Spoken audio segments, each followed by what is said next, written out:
नमस्कार साथियों, आपके अपने YouTube परिवार पर एक बार पुनः स्वागत है। स्टेट ओपन की तैयारी करने वाले सभी साथियों के लिए हम रेगुलर आपके सामने ऑनलाइन क्लासें उपलब्ध करा रहे हैं। तो आज का जो ये वीडियो रहने वाला है, ये बहुत महत्वपूर्ण वीडियो रहने वाला है। हम आज आपके सामने ज्योग्राफी भूगोल का बहुत ही शानदार क्लास लेकर आ रहे हैं और इसमें हम एग्जाम में बनने वाले महत्वपूर्ण प्रश्नों की बात करेंगे।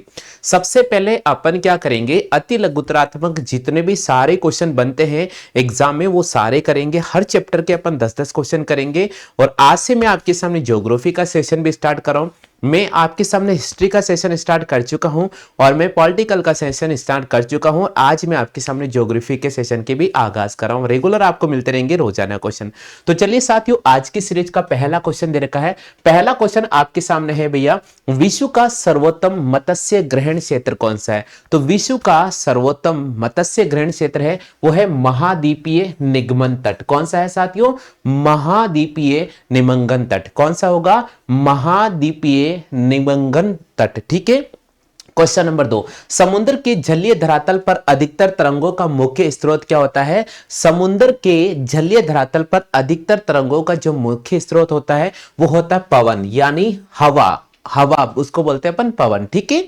क्वेश्चन नंबर 3, किसी भी निश्चित स्थान पर दो लगातार तरंग श्रृंगों के गुजरने के बीच की अवधि को तरंग का क्या कहते हैं अपन? आवर्तकाल कहते हैं। क्या कहते हैं भैया? आवर्तकाल। तो किसी भी निश्चित स्थान पर दो लगातार तरंग श्रृंगों के गुजरने के बीच की अवधि को हम क्या कहते हैं? आवर्तकाल कहते हैं। नेक्स्ट है, उच्च ज्वार और निम्न ज्वार के बीच का अंतराल लगभग कितना होता है? तो उच्च ज्वार और निम्न ज्वार के बीच का जो अंतर होता है वो 6 घंटे 13 मिनट का होता है। कितना होता है साथियों? 6 घंटे 13 मिनट का।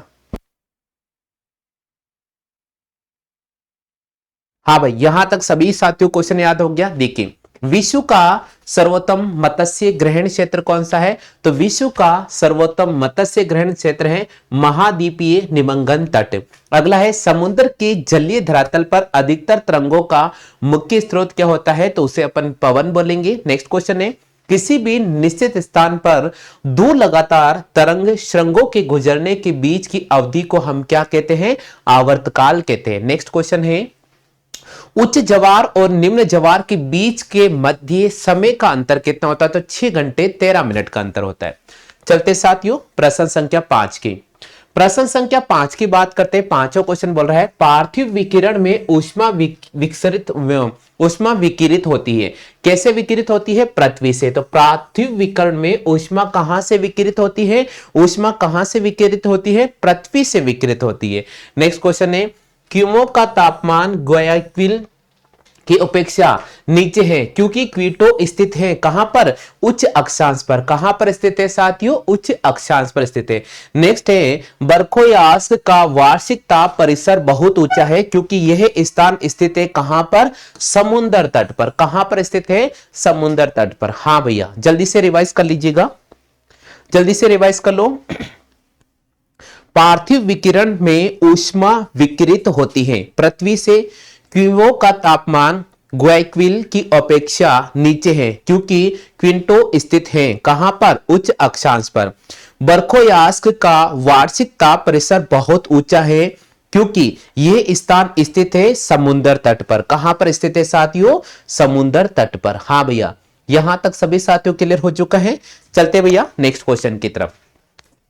हाँ जी भैया, अगला क्वेश्चन क्या कह रहा है? अगला क्वेश्चन हमारा 8वां आ रहा है, तापमान कम होता है ऊंचाई बढ़ने के साथ साथ।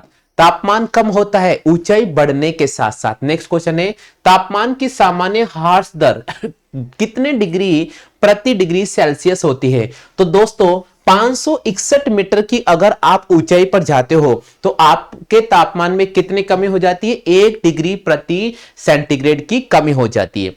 नेक्स्ट क्वेश्चन है, वायुमंडल की एक ऐसी स्थिति जिसमें ऊंचाई बढ़ने के साथ साथ तापमान में बढ़ता है। क्या बढ़ता है? ताप विलोमता। क्या बढ़ता है साथियों? ताप विलोमता। वायुमंडल की एक ऐसी स्थिति जिसमें ऊंचाई बढ़ने के साथ साथ तापमान बढ़ता है, इसे बोलते हैं ताप का विलोमता। क्या बोलते हैं? ताप का विलोमता। तो 10 क्वेश्चन ऑब्जेक्टिव छोटे छोटे क्वेश्चन थे, एक एक नंबर वाले क्वेश्चन थे, वो मैंने आपको कवर कराए हैं। अब यहां पर जो अगले क्वेश्चन आ रहे हैं वो भी आपके सामने एक एक नंबर क्वेश्चन है, अपन इनका भी एक एक करके अभी अध्ययन करेंगे। जैसे क्वेश्चन नंबर 11 है भूगोल क्या है, क्वेश्चन नंबर 12 है पृथ्वी के केंद्र का तापमान कितना होता है, प्रश्न संख्या 13 है शेल क्या है, प्रश्न संख्या 14 है मृदा के निर्माण की दो क्रियाशील कारकों के नाम बताइएगा। इसी प्रकार अगर अपन बात करते हैं प्रश्न संख्या 15 है खनिज को परिभाषित कीजिएगा। 16 प्रश्न है भू संतुलन किसे कहते हैं। 17 है पृथ्वी का हलचल किसे कहते हैं। 18वां क्वेश्चन है तरलता के आधार पर लावा को कितने भागों में बांटा गया है। और 19वां क्वेश्चन है किस क्रिया के कारण जिप्सम पानी में घुल जाता है। और 20वां क्वेश्चन है वह प्रक्रिया कौन सी है जिसके कारण मैग्मा पृथ्वी से बाहर निकलता है। तो ये जो 11 से 20 क्वेश्चन है इनके आंसर मैं आपको एक एक करके बता रहा हूं। चलते हैं साथियों प्रश्न संख्या 11 से 20। हाँ भैया क्वेश्चन नंबर 11 का जवाब यहां लिखा गया है भूगोल क्या है। देखो साथियों भूगोल वह विज्ञान है जिसमें पृथ्वी की सतह का अध्ययन किया जाता है, मानव और पर्यावरण का अध्ययन किया जाता है। इसका मतलब भूगोल वह विज्ञान है जिसमें पृथ्वी की सतह का अध्ययन किया जाता है, मानव और पर्यावरण के बीच में क्या संबंध है उसका अध्ययन किया जाता है। भूगोल की इस शाखा में सभी मानव प्राणी जो इस पृथ्वी के पर जीवित है, इस पृथ्वी पर निवास करते हैं, उन सभी का अध्ययन भूगोल में किया जाता है। नेक्स्ट क्वेश्चन है पृथ्वी के केंद्र का टेम्परेचर कितना होता है। आप सभी को पता होगा पृथ्वी के केंद्र का जो तापमान होता है वो 6000 डिग्री सेल्सियस होता है। पृथ्वी के सेंटर का यानी केंद्र का जो टेम्परेचर होता है वो 6000 डिग्री सेल्सियस होता है। नेक्स्ट क्वेश्चन आ रहा हमारे पास में। अगला क्वेश्चन है साथियों शेल क्या है। शेल का मतलब होता है चट्टान। तो शेल क्या है दोस्तों, पृथ्वी के ऊपर की सतह पर भूपर्पटी से बनी होती है, उसे अपन क्या कहते हैं शेल कहते हैं। यानी अगर हमारी ये पृथ्वी है, इस पृथ्वी की ऊपर वाली परत होती है जिस भूपर्पटी से बनी होती है, जिस पट्टी से बनी होती है, जिन चट्टानों से मिलकर बनी होती है उसे हम शेल कहते हैं। क्या कहते हैं साथियों, शेल कहते हैं। नेक्स्ट क्वेश्चन है मृदा के निर्माण के दो क्रियाशील कारकों के नाम बताइए। देखो दोस्तों मृदा का जो निर्माण होता है उसके दो क्रियाशील जो कारक है उसमें से एक नंबर 1 आता है जलवायु और वनस्पति और दूसरा आता है जीव जंतु। नंबर 1 क्या आता है साथियों, जलवायु और वनस्पति, और दूसरे नंबर पे क्या आता है, जीव जंतु। इसी प्रकार 15वां क्वेश्चन हमारे स्क्रीन पे नजर आ रहा है, खनिज को परिभाषित कीजिए। खनिज की परिभाषा लिखो। खनिज क्या होते हैं, ऐसे पदार्थ जो जमीन से खोदकर बाहर निकल जाते हैं उन्हें अपन खनिज कहते हैं। तो यहां लिख रहा हूं, खनिज एक प्राकृतिक रूप से अजैविक तत्व है जिसके भौतिक गुण और निश्चित संरचना होती है। यानी खनिज क्या होते हैं, पृथ्वी के अंदर से जमीन से खोदकर जो पदार्थ बाहर निकल जाते हैं उन्हें खनिज कहते हैं। खनिज एक प्राकृतिक रूप से अजैविक तत्व होते हैं जिसके भौतिक गुण और निश्चित संरचना होती है। चलते हैं साथियों नेक्स्ट क्वेश्चन की तरफ। अगला क्वेश्चन है भू संतुलन किसे कहते हैं। भू संतुलन यानी इसका मतलब होता है पृथ्वी इस भूमि पर संतुलन बनाए रखना, यानी धरातल के ऊंचे उठना तथा नीचे धसे भागों के मध्य स्तर को संतुलन में बनाए रखने की जो प्रक्रिया होती है उसे हम भू संतुलन कहते हैं। जब धरातल, देखो धरातल का इस प्रकार पार्ट ऊपर उठता है, कोई पार्ट नीचे की तरफ धसता है तब इसमें एक बैलेंसिंग बनाए रखने का जो कार्य होता है वो किसका होता है, भू संतुलन का होता है। किसका होता है साथियों, भू संतुलन का होता है। नेक्स्ट क्वेश्चन है पृथ्वी का हलचल किसे कहते हैं। पृथ्वी का हलचल का मतलब होता है कि पृथ्वी के अंदर जो जमीन के अंदर जो प्लेटें होती है आपस में टकराती है, वो हिलती हुई प्रतीत होती है, एक प्लेट खिसकती हुई नजर आती है, उसे अपन कहते हैं पृथ्वी का हलचल, जिससे आपने देखा होगा अक्सर भूकंप आने की घटना घटित हो जाती है।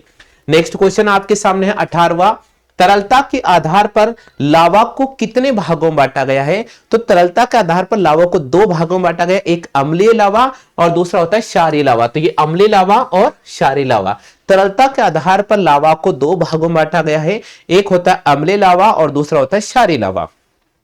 नेक्स्ट क्वेश्चन है किस क्रिया के कारण जिप्सम पानी में घुल जाता है। तो घोलने की प्रक्रिया के कारण ही जिप्सम किस में घुल जाता है, पानी में घुल जाता है। तो यहां पर जवाब होगा घोलने के कारण। प्रश्न संख्या 20 की बात करते, 20वां क्वेश्चन है वह प्रक्रिया कौन सी है जिसके कारण मैग्मा पृथ्वी से बाहर निकलता है।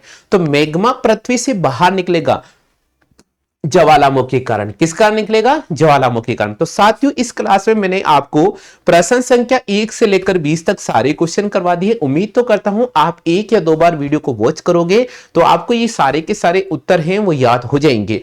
कल हम सेशन में प्रश्न संख्या 21 से लेकर 40 तक बात करेंगे। फिलहाल इस वीडियो में इतना ही साथियों। जय हिंद, वंदे मातरम।